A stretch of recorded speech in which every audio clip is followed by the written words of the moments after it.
Hello student, मेरा नाम संतोष मंडल है। मैं फिर से आप सभी को बच्चों बहुत दिनों के बाद आज मैं मेरे वीडियो में आप सभी को मैं स्वागत करता हूँ माय डियर स्टूडेंट्स। क्योंकि आप जानते हैं दशहरा की हॉलीडेज़ हैं और वो सारे बहुत सारे चीज़ों के लिए थोड़ी देर मैंने ब्रेक लिए थे। क्योंकि मेरी दोस्त भी मेरे टीम मेंबर्स में भी उसको घर जाना था, इसलिए थोड़ा मैं अकेला तो मैं कुछ नहीं कर पाऊँगा बच्चों। इसीलिए थोड़े 6-7 दिन के लिए कुछ वीडियोस मैंने अपलोड नहीं किए थे, है ना। आज बच्चों हम शुरू करेंगे रियल एनालिसिस। ठीक है, हमारी क्या क्या ख़त्म हुआ, कॉम्प्लेक्स एनालिसिस ख़त्म हुआ, लीनियर अलजेब्रा, कुछ 2 टॉपिक और बचे हैं लीनियर में, लेकिन कॉम्प्लेक्स तो ख़त्म हो चुका है। ऑर्डिनरी डिफरेंशियल इक्वेशन कम्प्लीटली ख़त्म हुआ है और इंटीग्रल कैलकुलस कम्प्लीटली ख़त्म हो चुका है and calculus of variation completely ख़त्म हो चुका है। ठीक है ना बच्चों, इतने अगर आपने सही ढंग से काम किया ना, यहाँ से बच्चों आपको 80 मार्क्स ज़रूर आप ला ही सकते हो। डेफिनेटली 80 मार्क्स मीन्स अगर कोई बच्चा या इतने में काम किया ना, 70 से मैं तो कह नहीं सकता 70 मार्क्स से आपका 1 मार्क भी कम आएंगे, नहीं जी। क्योंकि यहाँ 60 मार्क्स 60 से 65 आ जाते हैं और इसमें 30 और इसमें 20 और इसमें 12 और 13 और इसमें 9-10 2 मार्क मिल जाते हैं। ठीक है, बहुत सही है। आज हमारी बच्चों रियल एनालिसिस का कितने 1-2 चैप्टर शुरू ख़त्म हो चुका है। 3rd चैप्टर को ब्रेक ले लो अभी, क्योंकि 2nd चैप्टर के ऊपर आपके थोड़ी बहुत कमांड शुरू कर दो और अब हम बच्चों चैप्टर 4 के ऊपर काम करेंगे। और वो है जो कि बहुत सारे बच्चे सर सीक्वेंस के चैप्टर कब स्टार्ट करेंगे, आज वो समय आ गया बच्चों। आज से लेकर जितने भी मेरे वीडियोस आएंगे बच्चों, कुछ बेसिक इन्फॉर्मेशन के वीडियो आ सकते हैं, कुछ जो कि ज़रूरी है वो इन्फॉर्मेशन आपको देने वो वाला आ सकते हैं 1-2 वीडियोस। उससे अलावा जो कुछ भी आएंगे सिर्फ और सिर्फ रियल एनालिसिस के ऊपर ही आएंगे। सिस्टमेटिकली काम करेंगे बच्चों। आपका ध्यान इधर उधर जो कुछ भी है, जो एन्जॉयमेंट था वो जो आपने किया है वो भूल जाओ, अब आ जाओ पढ़ाई पे। ठीक है, सीक्वेंस के ऊपर आ जाते हैं और सीक्वेंस ये जो चैप्टर 4 को पढ़ने का सही ढंग क्या है वो मैं आपको अच्छे से समझा दूंगा। ठीक है बच्चों, आपको सीक्वेंस का जो ये चैप्टर है बहुत ही इम्पोर्टेंट है, वेरी वेरी इम्पोर्टेंट है बच्चों। हल्के में नहीं लेना है, इस चीज़ को हल्के में नहीं लेना है। समय आ गया सीक्वेंस के चैप्टर शुरू करना। 3rd चैप्टर क्या है, टोपोलॉजी ऑन आर स्क्वायर, वो वाला हम लास्ट में काम करेंगे। ठीक है, सारे ख़त्म होने के बाद मुझे पता है ना मैं क्या काम करूँगा बच्चों। ठीक है, वही सही ढंग से मैं आपको पढ़ाऊँगा।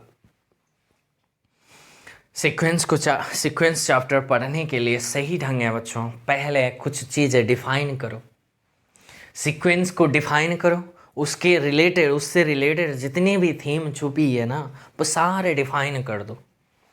एक बार वो सारे डिफाइन करने के बाद आप एक्सरसाइज कर दो। सारे एक्सरसाइज करने के बाद जितने भी रिजल्ट बनते हैं, जो थ्योरम है वो शॉर्टकट जो छोटे छोटे प्रूफ्स भी मैं अगर आप अगर चाहते हैं तो वो सारे प्रूफ भी कर दूंगा, नहीं तो सारे रिजल्ट्स 50 रिजल्ट है बच्चों इस सीक्वेंस में। 50 से 60 रिजल्ट्स हैं। इतने जिसने याद कर ली ना, बहुत बड़े आसान से रिजल्ट्स है सारे, लेकिन यूज़ इसकी बड़ी शानदार है। ठीक है, मैंने बताया रियल एनालिसिस में 60 to 65 मार्क्स आ जाते हैं। बहुत अच्छे से काम करेंगे। देखो, डेफिनेशन हम डिफाइन करेंगे कि सीक्वेंस होती क्या है। ठीक है, सीक्वेंस कुछ नहीं है, ये एक फंक्शन है। फंक्शन का नाम आ गया बच्चों, फंक्शन। फंक्शन आप जानते हैं कि फंक्शन क्या होता है। जो डोमेन होते हैं, उस डोमेन का हर एक एलिमेंट्स की इमेज आपको मिलना चाहिए, वही होता है फंक्शन। समझ रहे हो? फंक्शन में कुछ रूल होनी चाहिए, कुछ पैटर्न होनी चाहिए। तो sequence is nothing but a sequence is a function. ये इतने इंटरव्यू में पूछे जाने वाले बहुत फ्रिक्वेंट क्वेश्चन है। क्या है? What is sequence? Means frequently interview में पूछते हैं कि भैया सीक्वेंस होता क्या है, किसको कहते हैं, क्या है। ओके तो कुछ नहीं है, सीक्वेंस एक फंक्शन है।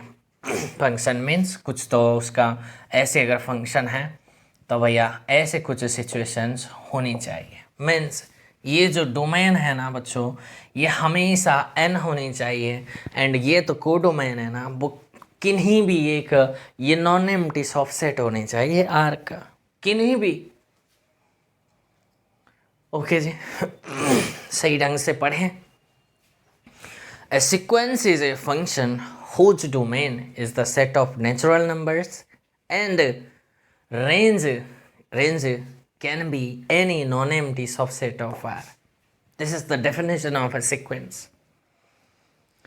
This is the definition of a sequence, my dear students. A sequence is a function. Function है वो, कुछ नहीं है। आई बात समझ? Definition clear हो गई? A sequence is a function whose domain, जिसका कि domain set of natural numbers हैं। मीन्स जो इनपुट है वो आपको इधर उधर का 1/2, 1/3, -1, -3 ऐसे पुट करने का अलाउड नहीं है। सिर्फ 1 2 3 4 5 यही डोमेन चलेंगे। मीन्स ये अगर कोई फंक्शन है f है एंड ये अगर सेट a है एंड ये अगर कोई सेट b है, ये जो सेट है ना ये ऐसे है नॉन एम्प्टी सॉरी, ये कोई भी r का सबसेट है जो कि नॉन एम्प्टी है। क्लियर है? बहुत बढ़िया इससे। और ये जो है ना हमेशा n ही होनी चाहिए, यानी कि 1 2 3 4 5 एंड सो फोर्थ यही होनी चाहिए। कुछ तो फंक्शन डिफाइन होगा उससे रिलेटेड। ये सिर्फ इनपुट है ना, डोमेन आपका सिर्फ नेचुरल नंबर्स ही आपको लेना है। ओके इसमें कोई दिक्कत, कोई प्रॉब्लम? अगर मैं लिखूं a function this is from n to r is called a sequence. Simply अगर मैं सीधे अगर मैं एक लाइन में बोलूं तो सीक्वेंस का डेफिनेशन ऐसे भी बोल सकते हैं। A function f from n to r is called a sequence. ख़त्म। अगर कोई वर्ड्स में बोलना चाहते हो, a sequence is a function whose domain is the set of natural numbers and range में बी या फिर can be non empty subset of r। ठीक है। दूसरी, सर कोई बच्चा कहता है सर रियल सीक्वेंस का मतलब क्या है? नाम से तो पता चलता है। Real sequence means a sequence of function. A sequence is a function, ऐसे है ना बच्चों? डेफिनेशन थोड़ा क्लियरली पढ़ें। A sequence is a function whose domain is the set of natural numbers and range is any subset of real numbers. Real sequence का मतलब और non empty का लेने का कोई ज़रूरत नहीं है। अंडरस्टूड है वो? A sequence is a function whose domain is the set of natural numbers and range में भी कैन भी की यूज मत करो। Range is a subset, any subset of R is called a real sequence. Clear है? जितने भी बच्चों जब ये सीक्वेंस का चैप्टर है ना, जहाँ भी पढ़ो, जहाँ भी नोट लिख लो, रिमार्क लिख लो, रिमार्क डाल के ये लिख लो कि बच्चों अगर किसी ने भी सीक्वेंस कहा ना जब तक क्वेश्चन में वो मेंशन अगर नहीं कराएगा तब तक हम सिर्फ और सिर्फ रियल सीक्वेंस के ऊपर ही काम करेंगे। किसने अगर बोला सीक्वेंस तो भैया हम अंडरस्टूड है, क्योंकि क्वेश्चन में मेंशन नहीं है, तो भैया हम सिर्फ नेचुरल नंबर्स की मीन्स कलेक्शन ही इनपुट में लेंगे, यानी कि डोमेन में, और जो कुछ भी फंक्शन दिया होगा वो आउटपुट या फिर रेंज आपको मिल जाएंगे। क्लियर है? आई बात समझ माय डियर स्टूडेंट्स? इसमें कोई दिक्कत है तो रिमार्क ये डाल लो, unless otherwise stated a sequence is a sequence we will consider a real sequence। हम सिर्फ we mean only a real sequence। Clear है? हम रियल सीक्वेंस के ऊपर ही काम करेंगे। आई बात समझ? अब कुछ मैनिपुलेशन करते हैं। मैनिपुलेशन मीन्स क्लासिफिकेशन कुछ करते हैं, उसके बाद कई सारे आज डेफिनेशन पढ़ेंगे, कुछ चीज़ डिफाइन करेंगे। सीक्वेंस हमने डिफाइन कर लिए, ये सीक्वेंस होता है। अब चलते हैं, मेरी स्टाइल है ये, एक चीज़ को डिफाइन कर दिया, उसके कुछ नोटेशन तो भैया इतनी इंपॉर्टेंट है, कुछ नोटेशन होनी चाहिए ना कुछ थीम, कुछ ना कुछ मैनिपुलेशन, कुछ ना कुछ तो भैया नोमेनक्लेचर होनी चाहिए ना, वो डिफाइन करेंगे। ठीक है, कुछ डिफरेंस बच्चों फाइंड आउट करते हैं फंक्शन और सीक्वेंस में।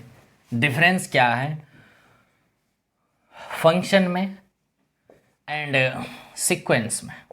ठीक है, सीक्वेंस और फंक्शन में कुछ डिफरेंस क्या है यहाँ मैं आपको सिखा दूंगा। ठीक है, बहुत बढ़िया है। हमने फंक्शन जब किया करते थे, ये कोई भी फंक्शन है तब यह फंक्शन का कुछ डिफाइन फार्मूला होना चाहिए। मान लेते हैं मैंने x² ले ली, ठीक है, बहुत बढ़िया। तो भैया 1 डालने से यहाँ क्या आ जाएंगे मुझे बताओ भैया? ये इसका 1 ही आएंगे, 2 का 4, 3 का 9, 4 का 16, इसका 25 एंड n का अगर मैं कहूँ यहाँ n² आपको मिल जाएंगे। और भी है वहाँ एलिमेंट्स अगर मैं लिखूँ और भी ऐसे हैं, और यहाँ ऐसे कुछ सिचुएशंस। ठीक है, बहुत बढ़िया है। मुझे बताओ ये इसका ऐसे किया जाता है ना बच्चों, ये 1 1 भी है, 1 2 भी है, बिल्कुल ऐसा ही है, और अभी नहीं बात करेंगे। मुझे बताओ ये डिफरेंस में फाइंड आउट करता हूँ, इसका 4 इससे फंक्शन में बात करो, 2 मीन्स इस 4 इज ए इमेज ऑफ 2। ये जो 4 है ना 2 का इमेज है, ये 3 का इमेज है। इमेज के लैंग्वेज हम यूज करते हैं। पहली बात, यहाँ हम जब एलिमेंट्स आते हैं वो इमेज का टर्म यूज करते हैं, लेकिन बच्चों यहाँ हम यूज करेंगे क्या? टर्म से। ये जो छोटी छोटी बातें अगर समझ आ गई, हो गई बात। सीक्वेंस में माहिर होनी चाहिए बच्चों, आपको माहिर तो होनी चाहिए। ठीक है, फंक्शन में हम इस एलिमेंट्स को देखो, ये 4 हम क्या कहेंगे? दिस द इमेज ऑफ 1, 2 का इमेज है, 3 का इमेज है, 4 का इमेज है। लेकिन हम सीक्वेंस की लैंग्वेज में क्या कहेंगे? This first term, second term, third term, fourth term, fifth term and so and. ये जो n का इमेज n² है वो nth टर्म कहते हैं। ओके जी, बहुत बढ़िया। फंक्शन में बेसिकली f, g, h या फिर एटसेट्रा हम नोटेशन यूज करते हैं। Let f be a function या फिर g be a function, h be a function. आई बात समझ?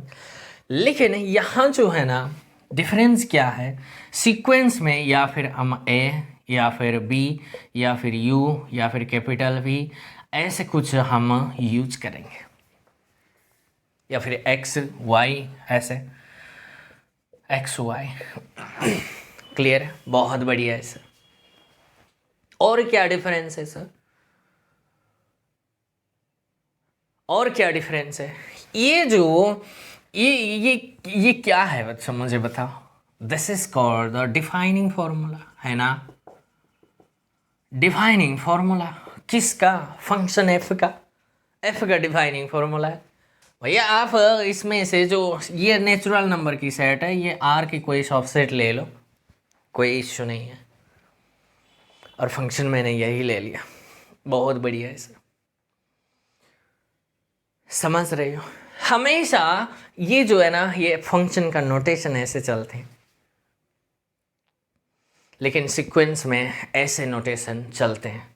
तो भैया इसका, भैया ये इमेज का लैंग्वेज हम यूज करते हैं फंक्शन के लिए, लेकिन सीक्वेंस के लिए हम इमेज नहीं टर्म्स यूज करेंगे। मीन्स ये जो है ना, first term, second term, third term, fourth term, ये ऐसे चलते हैं, ठीक है। अच्छा, तो फंक्शन में अगर f कोई फंक्शन है, हमने f of x is equals to X square ऐसे नाम दे दी, हम लिखते हैं डिफाइनिंग फॉर्मूला। लेकिन सीक्वेंस में जो भैया इस क्वांटिटी को हम नहीं लिखते हैं, नहीं जी, ऐसे नहीं लिखते हैं, इस क्वांटिटी को नहीं लिखते हैं भैया। हम अंडरस्टूड है, सिर्फ हम इसका जो इमेज है ना, जो डिफाइन करके आया है, इस क्वांटिटी को ही लिख देते हैं। दैट मीन्स अगर मैं n यूज करता हूँ तो बढ़िया है, n स्क्वायर, खाली यही लिखते हैं, ठीक है।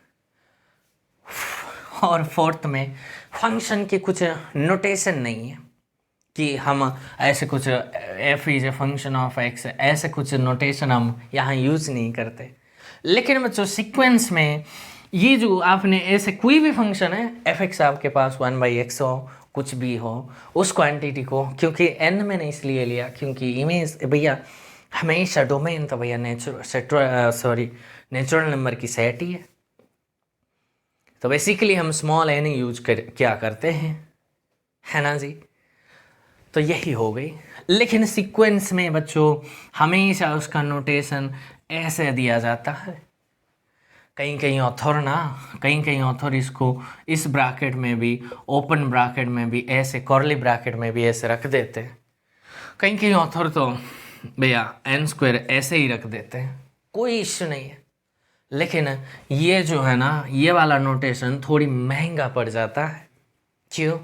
क्योंकि ये जो नोटेशन है ना, रेंज, सीक्वेंस की रेंज को डिफाइन करने में यही नोटेशन यूज करते हैं। अगर मान लो आपने n स्क्वायर एक सीक्वेंस लिया, उसका भैया आपने रेंज फाइंड आउट करते हो तो उसका नोटेशन यही रखते हो, और आपने अगर सीक्वेंस को भी यही नोटेशन लिया तो वो थोड़ा महंगा पड़ जाता है।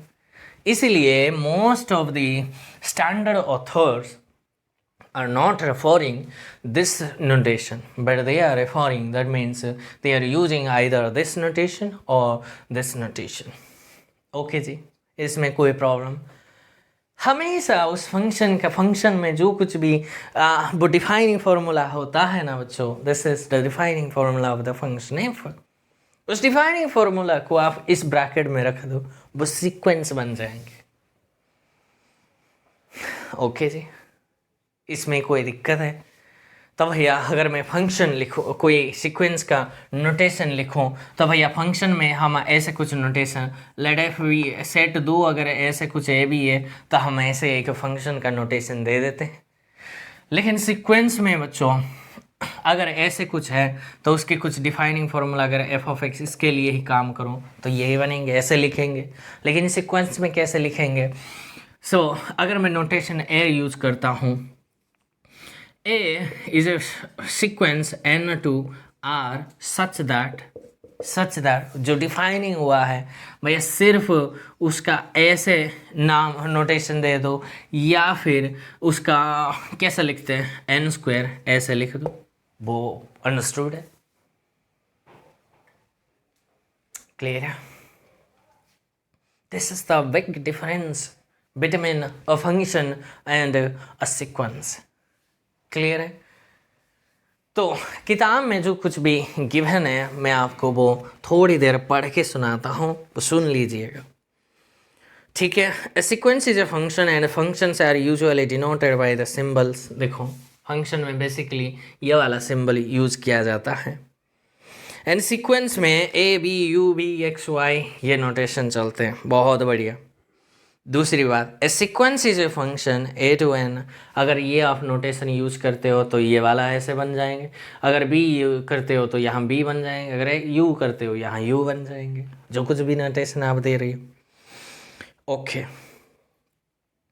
तो ये वाला नोटेशन जो मैंने लिया है ए एन ऐसे, तो भैया ये क्या हो जाएंगे A1 A2 and so forth, ये वाले। This is my first term, second term, third term, ऐसे आएंगे। यानी कि 1 का इमेज है, जो कुछ भी आया यहाँ रखोगे, यानी कि 1, 2 का इमेज है, ये A3 मीन्स 3 का इमेज है। समझ रहे हो? इसीलिए ये वाला नोटेशन भी प्रेफर करते हैं, ये वाला भी प्रेफर करते हैं। ये तो शानदार दिखाई दे रहा है, लेकिन ये वाला ऐसे आएंगे, यानी कि इस सॉफिक्स को गिनना है। 1 का इमेज है ये, 2 का इमेज, 3 का इमेज, ऐसे। ठीक है, बहुत बढ़िया है। सो ये ठीक है, बस इतना ही उसका नोटेशन है बच्चों। Some commonly used methods to describe a sequence are as follow. Writing down the terms becomes clear. For example, the sequence means कुछ टर्म सीक्वेंस में ऐसे कुछ टर्म आप लिखते चले जाओ, मीन्स आपको एक पैटर्न मिल जाएगा, एक रूल मिल जाएगा, वहाँ से आप उसको बढ़ा सकते हैं, डॉट डॉट डॉट करके छोड़ सकते हैं। कोई दिक्कत, कोई दुविधा है? कुछ नहीं है सर, बहुत बढ़िया है। ठीक है माय स्टूडेंट्स, यही होता है आपका सीक्वेंस। मान लेते हैं मैं कुछ सीक्वेंस अभी लिखना शुरू करूँगा। एन अगर मैं बोलता हूँ, इसका मतलब भैया दिस इज़ नथिंग बट, अगर मैं फंक्शन के थ्रू में लिखूँ दिस इज़ ऐसे हैं, और ये जो एक्स है ना, फॉर ऑल एक्स आपका कहाँ से आएंगे बच्चों? सेट ऑफ नेचुरल नंबर से, यही है, ऐसे हैं और कुछ नहीं। इसका मतलब भैया फंक्शन में अगर लिखूँ तो यही लिखेंगे। एक्स आपका कहाँ से आएंगे? एन से आएंगे, सीक्वेंस है, तो इसका टर्म लिखवा देंगे। ये जो है ना जनरेटेड का सिंबल है। एन 1 का इमेज 1 है, 2 2 3 4 5 एंड सो, देखो एक पैटर्न मिल जाता है। 5-6 टर्म, 2-3 टर्म के बाद आपको एक रूल, एक पैटर्न्स मिल जाता है, वो सीक्वेंस है। अगर मैं ये वाला लिखता 1 2 3 4, एक पैटर्न मिल गई, तो भैया ये क्या है? भैया एन ही तो है। ठीक है, अगर मैं लिखता हूँ ऐसे 1 1/2 1/3 1/4, एक पैटर्न मिल गई, ये इसका nth इमेज ही हम लिखते हैं 1/n। अगर मैं फंक्शन की अकॉर्डिंग लिखूँ, f of x is equals to 1/x for all x आपका सेट ऑफ नेचुरल नंबर है। नॉन ज़ीरो नहीं लिखा मैंने, क्यों? क्योंकि भैया x तो भैया नॉन ज़ीरो ही है। अगर मैं इसका जनरल अगर मैं a लेता तो भैया इसका x इज नॉन ज़ीरो लेना पड़ता, क्योंकि आपने फंक्शन बोला है भैया, डिफाइन तो हुआ होगा। समझ रहे हो? इधर से दो या फिर इधर से दो, आप लिख सकते हैं ना बच्चों। मैं लिखता हूँ यहाँ भैया 1 4 9 16 25 एंड सो ऑन। ये वाला सीक्वेंस कौन सी सीक्वेंस को, वो कौन सी फंक्शन को रेफर करता है? तो भैया ये कुछ नहीं है, n स्क्वायर ही तो है ना बच्चों, क्योंकि n आपको सिर्फ 1 2 3 4 लेना है। 1 लेने से 1 आ गए, 2 लेने से 4 आ गई, हाँ हो गई जी। तो इस क्वांटिटी को ऐसे भी तो लिखा जाता है A1 A2 A3 A4 and so fourth. यही है, this is my first term, second term, third term, fourth term. लेकिन फंक्शन में 1 का इमेज है, 2 का इमेज है, 3 का इमेज है, 4 का इमेज है, 5 का इमेज, ऐसे लैंग्वेज हम यूज करते थे। This is the big difference and something I wanted to teach you my dear students. That means अगर किसी को आता था तो बढ़िया है, और भी वो बच्चा सीख गया है कि सीक्वेंस और फंक्शन में यही बिग डिफरेंस है और कुछ भी नहीं है। ठीक है, अब हम चलते हैं बच्चों, कुछ डिफाइन करेंगे कुछ टर्म्स को जो यूज होते हैं वो सारे टर्म्स हम डिफाइन करने के बाद हम कल एक्सरसाइज करेंगे। परसों अगर हाँ परसों रिजल्ट्स दे देंगे। और ये जो 4.1 है, ये अभी 4.1 कंसिडर कर लो। 4.1 उससे 2-3 दिन लगेंगे, सिस्टमेटिकली काम करेंगे बच्चों, ऐसे हवा में नहीं उड़ूंगा, क्योंकि यहाँ से हमारा जर्नी शुरू हुआ है। ठीक है, चलते हैं बच्चों। कुछ टर्म्स को हम डिफाइन करेंगे। पहली डेफिनेशन है रेंज है। Range set of a sequence. Range set of a sequence बोलो या फिर खाली रेंज ऑफ ए सीक्वेंस बोलो, वो एक ही बात है।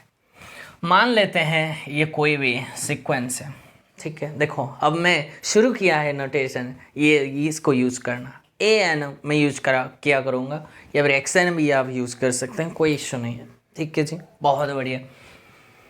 कुछ भी आप नोटेशन मैंने आपको अभी अभी समझाया, इसमें कोई दिक्कत नहीं होनी चाहिए। ठीक है, इस सीक्वेंस का जो भैया रेंज सेट है वो क्या है, तो डेफिनेशन लिखो कि भैया this set of all distinct terms of a sequence A N is called its range. मैंने क्या कहा, this set of all distinct, मैंने वो वर्ड अंडरलाइन करके रखना है।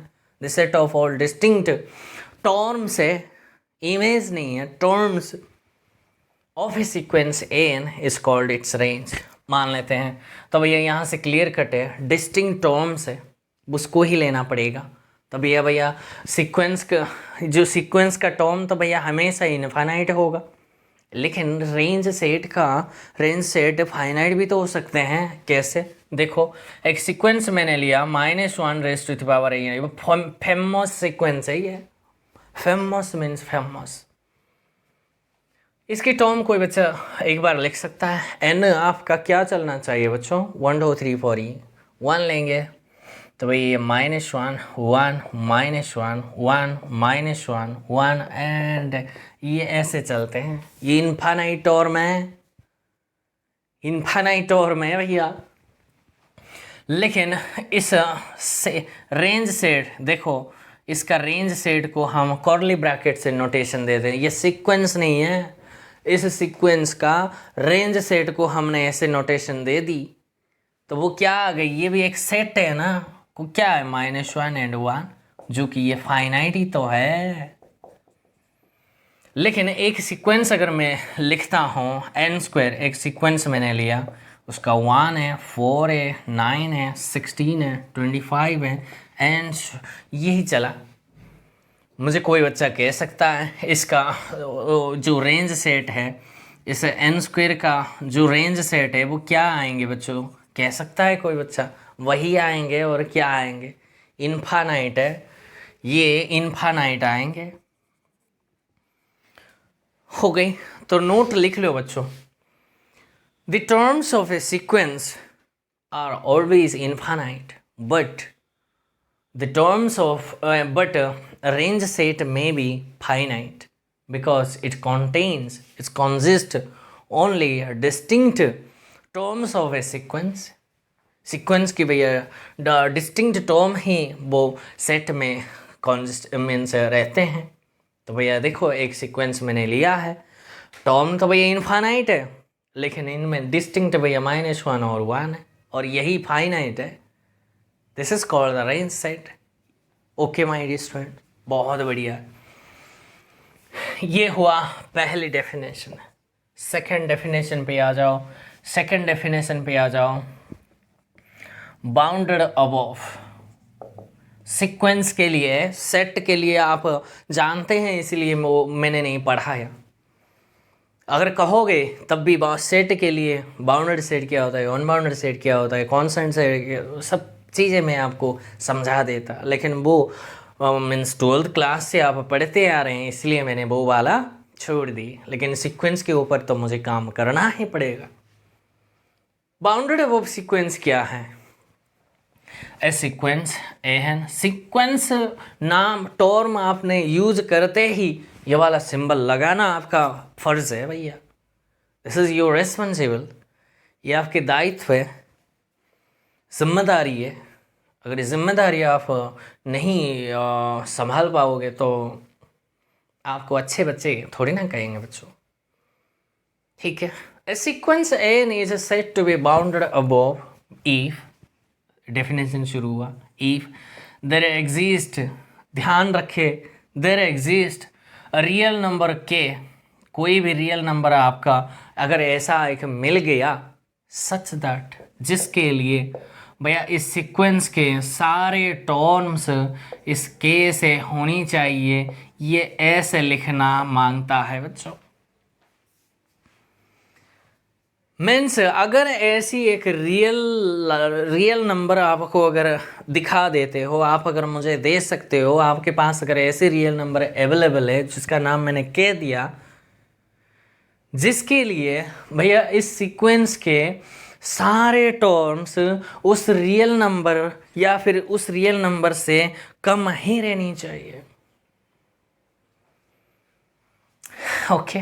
बाउंडेड अबव तब कहोगे उस सीक्वेंस को। ध्यान से, ये जो छोटी छोटी डेफिनेशन है ना, जिसने यहाँ उलझ गया वो आगे नहीं पढ़ पाएगा। ये बातें बहुत सही है।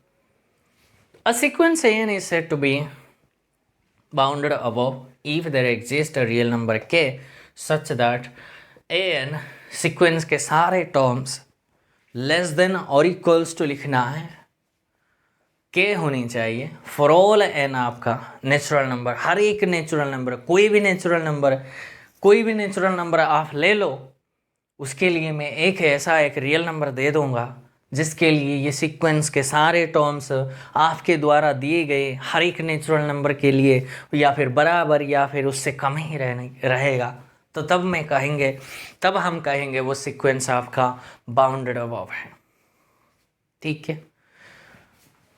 है बच्चों। एक्सरसाइज तो हम कल करेंगे, लेकिन आज डेफिनेशन को बहुत सही से पढ़ो। कोई बच्चा कह सकता है अनबाउंडेड अबव सीक्वेंस कब होगा? भैया इसका यहाँ से ही डिफाइन कर देंगे या बाद में डिफाइन करें बच्चों, बाद में डिफाइन करते हैं। अब बाउंडेड बिलो के लिए डेफिनेशन दे देंगे। एक sequence N is said to be bounded below if there exist real number के सच दैट, ऐसे जिसके लिए भैया ऐसी एक सिचुएशन होल्ड होनी चाहिए, है ना, ऐसा ही होनी चाहिए। इस क्वांटिटी को कोई बच्चा ऐसे भी तो लिख सकता है A N is greater than और इक्वल्स टू के। वो एक ही बात है ना बच्चों, या घबरा रही हो क्या? क्यों घबराओगे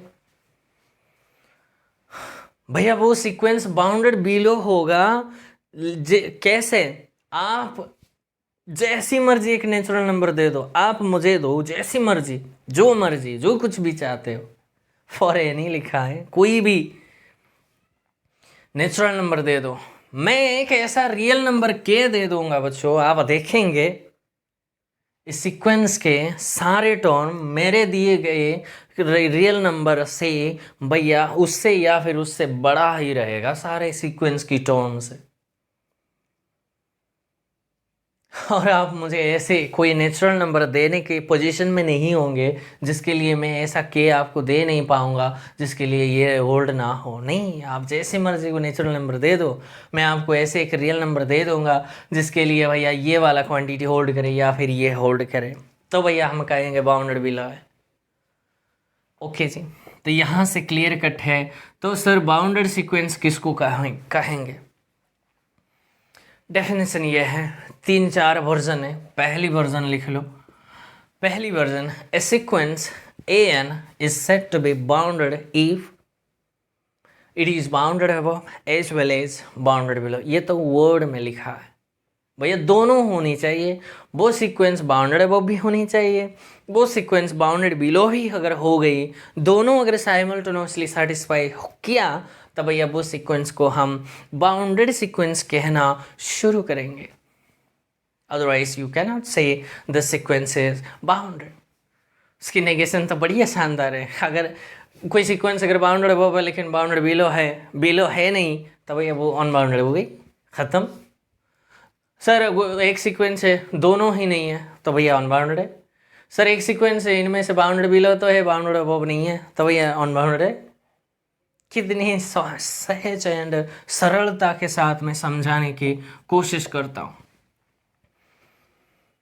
दूसरी डेफिनेशन है, ध्यान से।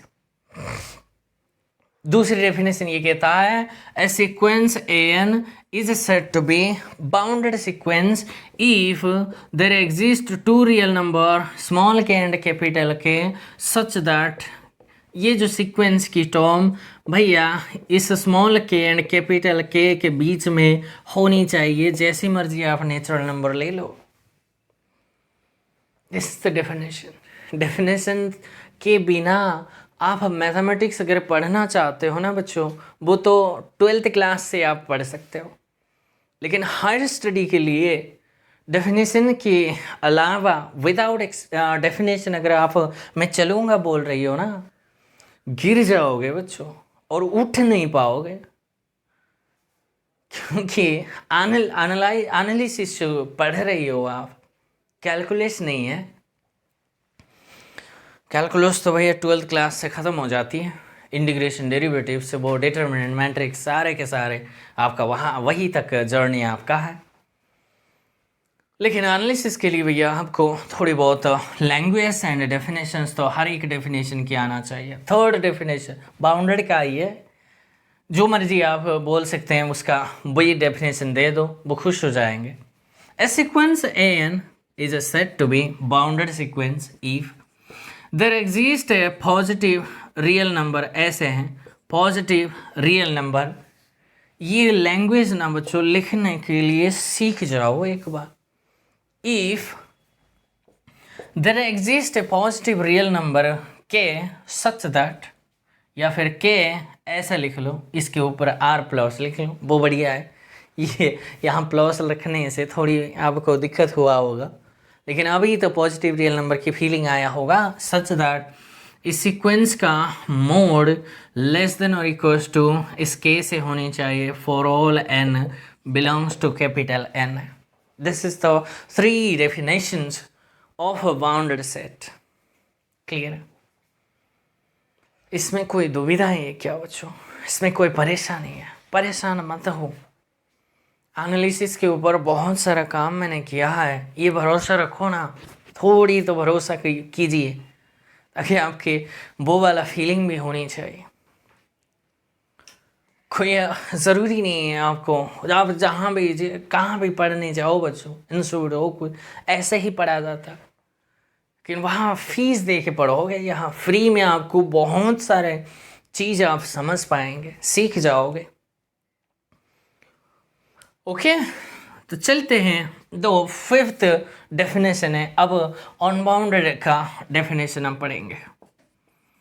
अनबाउंडेड सीक्वेंस का मैंने बता दिया था, a sequence an is said to be unbounded if either it is unbounded above or unbounded below or both। दोनों भी तो हो सकते हैं, क्या पता भैया दोनों ही नहीं है वो सीक्वेंस, तब भी अनबाउंडेड कहेंगे।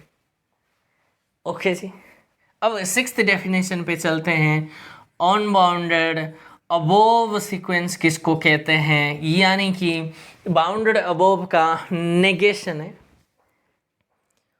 मैंने इसलिए तो बच्चों पढ़ाया आपको कि लॉजिक कैलकुलस मैंने जो पहली वीडियोस मेरे तो 4-5 वीडियोस अगर हैं लॉजिक, मैंने आपको इसीलिए पहले चैप्टर लिया, नेगेशन, कॉन्ट्रापॉजिटिव। हाँ भाई, वो अगर लिखना नहीं आता है देयर एग्जिस्ट फॉर एवरी का, तो कुछ नहीं होगा, आगे नहीं बढ़ पाओगे बच्चों। अनबाउंडेड अबव का सीक्वेंस का डेफिनेशन मैं दे दूंगा यहाँ से। देयर एग्जिस्ट का क्या हो जाएंगे, फॉर एवरी, है ना, तो लिख लो। A sequence N is said to be unbounded above if for every, देखो for every real number k, for every k belongs to r के लिए क्या होनी चाहिए, एक ऐसा मुझे पॉजिटिव इंटीजर बोलो या फिर सेट ऑफ नेचुरल नंबर बोलो, एक ऐसा नेचुरल नंबर बोलो, ऐसा नेचुरल नंबर मिल जाएंगे जिसके लिए ये वाला नेगेशन मीन्स इसका नेगेशन हो जाएंगे। इस चीज़ का नेगेशन क्या है, ए एन लेस देन और इक्वल्स टू के का जो नेगेशन है वो क्या हो जाएंगे बच्चों, ए एन इज नॉट, ये ऐसे बन जाएंगे। अगर ये वाला क्वांटिटी ही नहीं है तो भैया ये ए से हो जाएंगे। ओके यही तो मैथमेटिक्स है, नेगेशन इतनी आसान। फॉर एवरी के लिए मैं हर एक रियल नंबर के लिए ऐसा एक नेचुरल नंबर या फिर पॉजिटिव इंटीजर मैं दे दूंगा जिसके लिए वो जो सीक्वेंस की nth टर्म है ना, ये भैया इस के से बड़ा स्ट्रिक्टली है क्योंकि ये नेगेशन है, स्ट्रिक्टली बड़ा आएंगे for all N greater than और इक्वल्स टू एम, ऐसे लिखो। या फिर कहीं कहीं ऑथर ऐसे लिख देते हैं A M strictly greater than के। द टू नोटेशन और स्टैंडर्ड है, ऐसा नहीं कि ये लोकल ऑथर यूज करते हैं, नहीं। मीन्स इस लिखावट का मतलब ऐसी मीन्स आपके एन मीन्स एम या फिर एम से जितने भी टर्म से आगे हैं वो सारे टर्म्स के लिए ये वाला होल्ड होगा। आपके द्वारा दिए गए हर एक रियल नंबर के लिए मैं जो पॉजिटिव इंटीजर मेरे पास एक ऐसी पॉजिटिव इंटीजर मिलेगा बच्चों जो कि सीक्वेंस की जो टर्म है वो भैया इस केस से स्ट्रिक्टली बड़ा आएंगे। और आपके पास नहीं है, आपने ढूंढ लिया संसार के हर एक रियल नंबर, आपने फॉर एवरी बोला भैया, कोई भी हर एक रियल नंबर आप के मुझे दे दो, ऐसे मेरे पास अवेलेबल है पॉजिटिव इंटीजर एम जो सीक्वेंस की जो टर्म्स है। ये वाला बढ़िया है बच्चे, ये वाला समझ लेते हैं कि इसमें क्या प्रॉब्लम है, इसमें क्या प्रॉब्लम है बच्चों। अब एन या एन के बाद के सारे टर्म्स ऐसे भी सोच सकते हैं जो भैया के से बड़ा है। हर एक रियल नंबर के लिए ये सिचुएशन और कर रही है। तो अनबाउंडेड अबव सीक्वेंस इसको कहते हैं, ठीक है। अनबाउंडेड बिलो ही यहाँ में 6 बना दो, अनबाउंडेड बिलो यहाँ लिख दो। बिलो के लिए क्या हो जाएंगे, फॉर एवरी रियल नंबर ऐसे के लिए ऐसा एक पॉजिटिव इंटीजर मिल जाएंगे जिसके लिए ये वाला नेगेशन किसके आ जाएंगे, ये वाला नेगेशन, ये ऐसे हो जाएंगे। ऐसे अगर हो गई तो क्या हो गई बच्चों, ऐसे अगर हो गई ये सीक्वेंस मीन्स ये छोटी रह जाएगी, है ना। Such that A M sorry आपको दिखाई देनी चाहिए A M is strictly less than K है। ये बढ़िया है ना बच्चों, यही है ना, यही है। या फिर आप इस चीज़ को ऐसे भी लिख सकते हैं और करके A N is less than K for all N greater than और इक्वल्स टू एम। लैंग्वेज का सारा खेल है बच्चों, ठीक है। और भी कुछ टर्म्स हम डिफाइन करेंगे, ओके। चलते हैं बच्चों, ये हुआ 6th I think 6th 7th definition पे आ जाओ। कांस्टेंट सीक्वेंस, ठीक है। कांस्टेंट सीक्वेंस का डेफिनेशन लिखो। A sequence N defined by, define already हो चुका है, ये सी और सी एक रियल नंबर है फॉर ऑल एन, ये वाला ये होता है आपके constant sequence. Means a sequence N defined by N is equal C for all N, this is called a constant sequence. कोई बच्चे कह सकता है इसका nth टर्म अगर मैं लिखूं यानी कि ऐसे आएंगे, that means constant sequence A N ये वाला बनेगा जो कि C C C C and so for, ये सीक्वेंस का है। मुझे बता सकता है कोई बच्चा ये जो है ना रेंज इसका क्या है, रेंज इसका सिंगल टोन सेट सी आएंगे। आई बात समझ, क्योंकि डिस्टिंक्ट टर्म में उठाना है हमको, बस यही बनेंगे। बहुत बढ़िया, ठीक है बच्चों, आज देखेंगे कितनी तक जा पाएंगे। 8 डेफिनेशन लिख लो। कॉन्वर्जेंट को मैं ऐसे लिखा करूँगा, कॉन्वर्जेंट सीक्वेंस, जो कि हमारा मेन थीम है पूरे रियल एनालिसिस का। जो थीम है कॉन्वर्जेंट के ऊपर छुपी है, सारे के सारे कॉन्वर्जेंट, डाइवर्जेंट, लिमिट क्या है, लिमिट पॉइंट क्या है, वो सारे डेफिनेशन दे देंगे। और आज की वीडियोस को हम ऑफ करेंगे आज वीडियो। ठीक है बच्चों, कॉन्वर्जेंट सीक्वेंस मान लेते हैं ये कोई भी एक सीक्वेंस है ना, और एल को वो कॉन्वर्स कर रहा है अगर बोल रही हो तो भैया उसके लिए क्या होनी चाहिए। इफ हर एक एप्सिलॉन के लिए मुझे एक ऐसा एक पॉजिटिव इंटीजर या फिर नेचुरल नंबर बोलो या फिर पॉजिटिव इंटीजर ऐसा एक m मिलना चाहिए, जिसके लिए क्या होनी चाहिए, इस an माइनस एल का जो मोड है वो भैया स्ट्रिक्टली लेस देन एप्सिलॉन से होना चाहिए फॉर ऑल n आपका ये वाला क्वांटिटी होनी चाहिए। This is the line.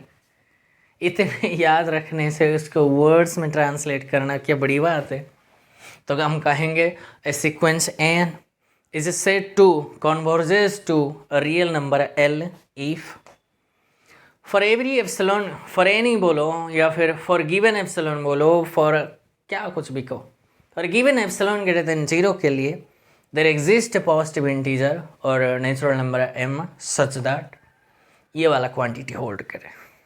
इस लिखावट का मतलब क्या समझ रही हो? दैट इज करके लिखो, ये जो सीक्वेंस की टर्म है ना वो L minus epsilon comma L plus epsilon एक ओपन इंटरवल के लिए ये होल्ड होनी चाहिए। और ये भी पीछे लिखना, नहीं तो गलत ठहरोगे तुम।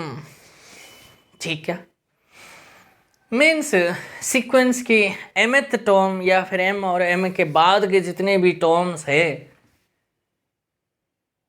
देखो ये फाइनाइट के लिए मुझे पता नहीं, सीक्वेंस की फाइनाइट टर्म इस ओपन इंटरवल में है कि नहीं मुझे नहीं पता,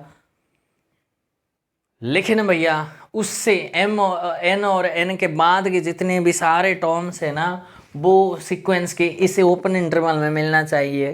तो कुल मिला के अगर कुछ सीक्वेंस की अगर टर्म बाहर पड़े हैं इस ओपन इंटरवल से बाहर, अगर कोई है फाइनाइट ही है भैया। हो गई आई बात समझ माय डियर स्टूडेंट्स। की क्लासिकल वर्जन बहुत शानदार है, इसकी क्लासिकल वर्जन लिखो। क्लासिकल वर्जन बहुत बढ़िया है। क्या है? A sequence n is said to converge to a real number L, same ही है। if for given epsilon greater than 0 के लिए there exists a positive integer m such that करके ये वाला लिखो, such that इस ये क्लासिकल वर्जन है ना बच्चों, यहाँ लिखो सच दैट करके, such that the open interval L minus epsilon comma L plus epsilon contains all terms of the sequence except finitely many terms of the sequence। यानी कि इसका मैथमेटिकल लैंग्वेज ऐसे बोलते हैं, बाटल साहब ऐसे यूज करते हैं कि such that the open interval this contains all but finitely many terms of the sequence, ऐसे बोल देते हैं। all means but means इसका मतलब सीक्वेंस के सारे टर्म्स इस ओपन इंटरवल में है भैया। अगर कुछ सीक्वेंस की फाइनाइट टर्म अगर कोई टर्म अगर है वो बाहर अगर पड़े हैं बोल रही हो वो फाइनाइट ही है। तो नेगेशन यहाँ से कोई बच्चा लिख सकता है बड़ा शानदार सा। अगर सीक्वेंस की टर्म्स जो है ना इनफाइनाइटली टर्म्स अगर इस ओपन इंटरवल से बाहर है तो भैया वो सीक्वेंस इस एल को कभी कन्वर्ट नहीं कर पाएगी। ओके, तो हम लिखेंगे negation a sequence n is not convert to real number l if क्या बनेंगे, देयर एग्जिस्ट बनेंगे ना। तो ये वाला क्वांटिटी मत लिखो। if the open interval L minus epsilon comma L plus epsilon contains only finite many terms of the sequence, अगर इस ओपन इंटरवल में सिर्फ फाइनाइट टर्म्स है तो भैया वो सीक्वेंस कभी भी L को कन्वर्ट नहीं करेगी। यानी कि ये एक लैंग्वेज है, दूसरी लैंग्वेज ऐसे भी बोल सकते हैं। If there are infinitely many terms of the sequence with outside of the interval, then this sequence cannot converge to the real number L। ये भी लैंग्वेज है, ठीक है। Means if there are infinitely many terms of the sequence outside of that interval, this इस interval के outside अगर infinitely many terms है तो भैया वो सीक्वेंस इस एल को कभी भी कन्वर्स नहीं करेगी। अगर करता तो भैया कोई बच्चा कहता है सर ऐसा ज़रूरी है कि सीक्वेंस की फाइनाइट टर्म बाहर पड़े रहनी चाहिए क्या, ये नेसेसरी है? नहीं, सारे सीक्वेंस के टर्म यहाँ भी हो सकते हैं। ये लिखावट क्या है भैया, सारे भी हो सकते हैं इस ओपन इंटरवल में। लेकिन आप अगर कहते हो सर 5, 6, 7 और 15 टर्म्स के मुझे पता नहीं वो कहाँ है, भैया पता नहीं तो डोंट वरी, वो फाइनाइट है। और सीक्वेंस के फाइनाइट टर्म्स इस ओपन इंटरवल में अगर बाहर है तो कोई दिक्कत नहीं है। वो अगर ऐसे सारे उस फाइनाइट टर्म्स के अलावा जो कि टर्म बचे हैं वो अगर सारे इस ओपन इंटरवल में कंटेन है, वो एलिमेंट्स अगर हैं, तो भैया वो सीक्वेंस एल को कन्वर्ट होना ही पड़ेगा। ये डेफिनेशन है, ओके। और अगर ऐसी कुछ सिचुएशन आया तो इस एल को हम क्या कहेंगे? We will call this L is a limit of the sequence. Limit है, लिमिट पॉइंट नहीं है, अपने आप एक डेफिनेशन है, ओके जी। आई बात समझ? ये हुआ लिमिट। एंड हम अगर ऐसे कुछ कन्वर्स हो गई तो हम लिखेंगे sequence N is converse to L as N tends to infinity. ये भी एक लैंग्वेज है। और दूसरी लैंग्वेज कभी कभी ऑथर ऐसे लिख देते हैं limit N tends to infinity A N is equals to L, ये भी यूज करते हैं। कहीं कहीं खाली limit A N is equals to L, खाली ये वाला नोटेशन लिख देते हैं। कहीं कहीं ए एन खाली एल को कन्वर्स करेगी, अंडरस्टूड है, ये वाला हम नहीं लिखेंगे, ये भी अंडरस्टूड है। ये कन्वर्जेंट का नोटेशन है बच्चों, okay. This is the notation of A convergent sequence. आज मेरे से शायद ये वाला ख़त्म नहीं हो पाएंगे बच्चों, ओके। ये कन्वर्जेंट सीक्वेंस आपको आई बात समझ? बड़ा शानदार है, आपको ऐसे वैसे हाँ उसके मतलब नहीं निकालनी चाहिए। कन्वर्जेंट सीक्वेंस का मतलब that means if the open interval L minus epsilon, L plus epsilon contains all but finitely many terms of the sequence। मतलब सीक्वेंस अगर कोई टर्म्स अगर बाहर पड़े हैं वो फाइनाइट है, सारे भैया अगर नहीं पड़े हैं तो बढ़िया है, बहुत सही है। वो सारे टर्म्स इसमें सीक्वेंस के सारे टर्म्स इस ओपन इंटरवल में होनी चाहिए, तो भैया हम कहेंगे वो सीक्वेंसेस एल को कन्वर्स करेगी। वो उस एल की तरफ पहुंच नहीं पाएंगे लेकिन उसकी तरफ वो अप्रोच करता है। This is the approaching language, okay. कहीं कहीं ऐसे भी लिख देते हैं sir a N is equals to l है as N tends to infinity, बस ख़त्म कर देते हैं लोग। ये सारे के सारे एक ही नोटेशन है, एक ही मतलब है माय डियर स्टूडेंट्स, ठीक है। तो 9th पे आ जाओ बच्चों। 9th पे वो नल सीक्वेंस के बारे में आप पढ़ेंगे एंड लास्ट हम मोनोटोनिक सीक्वेंस के बारे में पढ़ेंगे। बस इसी के साथ आज के वीडियो को हम ऑफ करेंगे बच्चों। नेक्स्ट हम divergent sequence, oscillating sequence and list upper bound and greatest lower bound and तो थोड़ी बहुत जो कुछ भी बचे हैं वो कल हम पढ़ेंगे, ठीक है। लिमिट पॉइंट कल पढ़ेंगे। तो नल सीक्वेंस क्या है? A sequence A N is said to be null sequence. अगर ये सीक्वेंस आपका जीरो को कन्वर्ट्स करे वैसी टाइप सीक्वेंस को आप नल सीक्वेंस कहेंगे। Means a sequence N is said to be null sequence if it converging या फिर it converges to zero. Means कैसे सीक्वेंस है? 1/n सीक्वेंस है या फिर 1/n² सीक्वेंस है एंड माइनस 1⁻⁴ ये वाला एक सीक्वेंस है, या फिर ऐसे कुछ सीक्वेंस भी है। सारे के सारे ये सारे के सारे नल सीक्वेंस है बच्चों। कोई बच्चे कहता है सर ऐसे भी तो सीक्वेंस हो सकते हैं 2n+1, ये भी नल सीक्वेंस है क्या? बिल्कुल है जी। ओके ये सारे ऐसी टाइप्स ऑफ सीक्वेंस को हम नल सीक्वेंस कहेंगे। मोनोटोनिक सीक्वेंस किसको कहते हैं? A sequence an is said to be monotonic है। मोनोटोनिक सीक्वेंस का डेफिनेशन ये है, a sequence an is said to be monotonic if either it is monotonically increasing और मोनोटोनिकली डिक्रीजिंग, दोनों में हो सकते हैं। अगर कोई सीक्वेंस मोनोटोनिकली इंक्रीजिंग है तो उस सीक्वेंस को आप मोनोटोनिक सीक्वेंस कहेंगे। अगर वो सीक्वेंस मोनोटोनिकली डिक्रीजिंग है तब भी आप उस सीक्वेंस को मोनोटोनिक सीक्वेंस कहेंगे। तो हम डिफाइन करेंगे कि मोनोटोनिकली इंक्रीजिंग सीक्वेंस को मैं ऐसे नोटेशन दिया करूँगा, मोनोटोनिकली इंक्रीजिंग सीक्वेंस, ठीक है, किसको कहते हैं?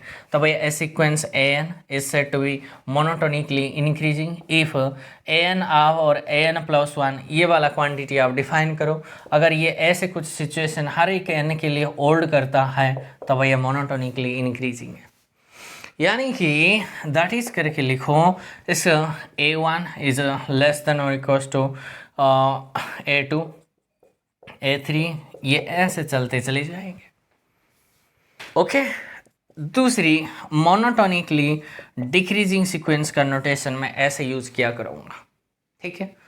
तो भैया ए सीक्वेंस an एक सीक्वेंस को ही हम मोनोटोनिकली डिक्रीजिंग कहेंगे जब an और an+1 के बीच में ये वाला रिलेशन होल्ड करे हर एक n के लिए, तो भैया हम मोनोटोनिकली डिक्रीजिंग कहें। देखो लेस देन और इक्वल्स टू है तो भैया इंक्रीजिंग है, या कोई ऑथर इसको ऐसे लिख देते हैं an+1 इज ग्रेटर देन और इक्वल्स टू an, ऐसे भी तो लिख सकते हैं मोनोटोनिकली इंक्रीजिंग के लिए। पलट देने से क्या चीज़ें बदल जाती है क्या? ओके जी, ये a1 आपका ग्रेटर देन और equals to a2 greater than और equals to a3 and so forth, ये चलेंगे। अब वर्ड आ गई बच्चों स्ट्रिक्टली मोनोटोनिकली इंक्रीजिंग सीक्वेंस का डेफिनेशन क्या है? भैया अगर an और an+1 के बीच में अगर ये लेस देन इक्वल टू अगर नहीं है तो भैया मोनोटोनिकली हर एक n के लिए, ऐसे नहीं है। तो मोनोटोनिकली स्ट्रिक्टली है, ये स्ट्रिक्टली मोनोटोनिकली इंक्रीजिंग के डेफिनेशन है। A sequence an is said to be strictly monotonically increasing if this hold for any n and strictly monotonically decreasing के लिए strictly greater than ये आएंगे। ओके जी, तो कांस्टेंट सीक्वेंस के बारे में मुझे कोई बच्चा कह सकता है कांस्टेंट सीक्वेंस कैसी है? मोनोटोनिकली इंक्रीजिंग है या मोनोटोनिकली डिक्रीजिंग है या फिर स्ट्रिक्टली है या फिर स्ट्रिक्टली मोनोटोनिकली डिक्रीजिंग है? कोई बच्चा कह सकता है? तो संसार में ये ऐसी एक कांस्टेंट सीक्वेंस सिर्फ ऐसी है जो कि भैया monotonically increasing as well as monotonically decreasing sequence है, नहीं तो सारे के सारे भैया स्ट्रिक्टली ही आएंगे। तो ये रिमार्क में डाल लो, नोट में ये लिख लो, constant sequence is the only sequence which is monotonically increasing as well as monotonically decreasing, क्योंकि इसके वजह से ये जो इक्वल टू दिखाई दे रहा है ना बच्चों, इसके वजह से। और जितने भी सीक्वेंस है स्ट्रिक्टली मोनोटोनिकली इंक्रीजिंग है, नहीं तो स्ट्रिक्टली मोनोटोनिकली डिक्रीजिंग है, या फिर इंक्रीजिंग डिक्रीजिंग, ठीक है। इसमें कोई प्रॉब्लम, कोई दुविधा है, कोई परेशानी, कोई प्रॉब्लम आप फेस करते हैं क्या हमारे स्टूडेंट्स? तो हमारी बच्चों आज के थोड़ी सी जो थीम मैंने समझाया उसके ऊपर आपके अगर कोई प्रॉब्लम आते हैं तो कोई डेफिनेशन से, मैंने जितने भी डेफिनेशन बताया वो सारे डेफिनेशंस के ऊपर आपके अगर कोई क्वेरी है, डाउट है, प्रॉब्लम है तो आप मुझे बता सकते हैं। वो सारे काम भी हम करेंगे, लेकिन आई होप जितने मैंने करवाया उसमें कोई दिक्कत नहीं आएंगे, ठीक है। अगर आएंगे तब भी आप मुझे बता देना। कल हम सीक्वेंस के सेकंड पार्ट, ये पार्ट 1, पार्ट 2, पार्ट 3 ऐसे करके हम इस चैप्टर 4.1 को हम कम्प्लीटली ख़त्म करेंगे। सो आज के लिए बस इतना है बच्चों। एंड जुड़ी रहिएगा, बहुत सारे चीज़ मैं आपको रियल एनालिसिस सही ढंग से पढ़ाऊँगा, इसी के साथ आपको जोड़ते रहना है, ठीक है। Thank you for watching my video.